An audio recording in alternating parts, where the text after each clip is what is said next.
put life in your sex life. Not many people preach this from the altar. But some of us, God has given us the assignment to demystify sex. Whatever is the mystery that makes pastors not to talk about it. And meanwhile, people are dying in their homes because that area is never scratched on the pulpit. God is a creator of sex. It's not a sin. He is a God that loves pleasure. It's not a joy killer. Genesis 38 from verse 8 to 10 tells me that God is interested in this matter. A man called Onan slept with his brother's wife in order to give seed to his brother who died without a child. That is their pattern those days. So after enjoying himself thoroughly with his brother's wife, when it was time to release so that the woman can have a baby, he came out and spilled it on the ground. The Bible says God saw it. He made him angry. He killed the man right on the spot. And went ahead and put it in the Bible for us.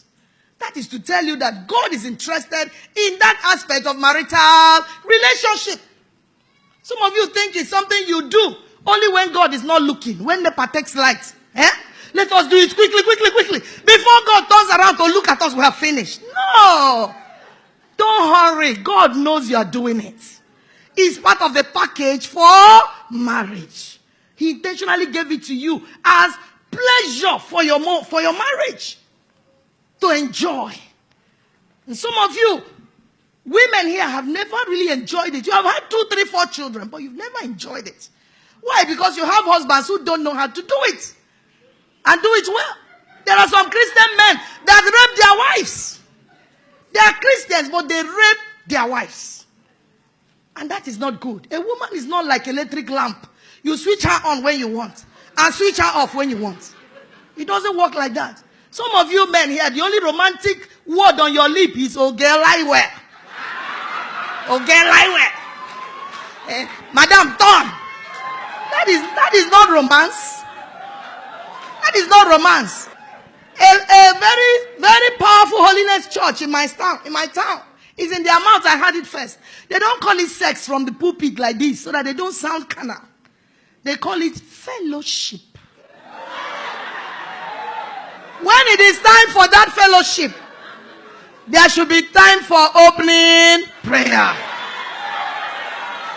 All those toasting, I love you past my mother, the necking, the kissing, the caressing, everything that goes with it.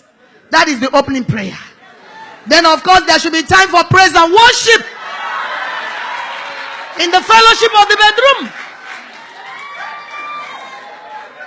It goes also with testimonies. Remember all the good things that your husband is doing for you. All the good things. Talk to each other. Talk. Don't just do it as something you do in the dark. Everybody's mouth is sealed. And then you can't even look at each other's face. That's not how it should be done. It's a fellowship. Let it come alive. Because if you do it the right way, you wouldn't have to apply for visa before your wife gives you entrance. Like some of the men, you will whine and whine her like a microphone because, already she's never romantic, You have to whine and whine and whine, beg her and promise her heaven and earth. Then she will now tell you, my head, my shoulder, my knee, my toe, everywhere is paining me. Just leave me alone. Because she knows you don't know how to do it well.